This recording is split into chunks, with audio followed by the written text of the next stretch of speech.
আজকে আমরা তিনজনা 25 দিনের মতনই আমরা চা খেতে যাই, রোজই যাই। আমি চা খেতে গেছি, ঠিক আছে, খেতে দিই না, চায়ের দোকানে গেছি, চা বললো, চাও আসলো। এবার চা খাওয়া হচ্ছে হতে হতে না আমাদের মনে একটু সন্দেহ জাগলো, কাপটা বাড়া একটু বড় সাইজ। তাহলে ভাবলাম এই দোকানে আমি রোজ চা খেতে আসবো, একটু কাপটা বড় দিচ্ছে, হালকা বড়, বেশি বড় না, হালকা। এবার মোটামুটি একটা বন্ধু আবার সিগারেট খায়, ও সিগারেট আনতে গেল।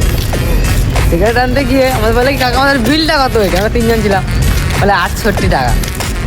ওর মাথায় তো মারা মটো, যেখানে বিল হয় 42 টাকা, হয়ে গেছে 48 টাকা। 68 টাকা। ওর তো মারা মাথা কাজ করছে না, বলে ওরা 68 টাকা বিল কী করে হয়। এবার ওই লোককে জিজ্ঞাসা করছি, বলে এক পিস ভাত 20 টাকা। ওরে বাড়া, বলে 20 টাকা ভাত। এবার মোটামুটি যদি পুরো মানে এখানে টাকা নিয়ে গেছি প্রায় ধরতে গেলে। আর একটা বন্ধু ও বেশি টাকা নিয়ে গেছে হালকা। যদি ওর কাছে টাকা না থাকতো, ওই দোকানে হাঁড়ি করা ছিল 9 করে 15-20 খানা, সব লেবটা মাছ হতো। পাশে একটা কল ছিল, ওই কলে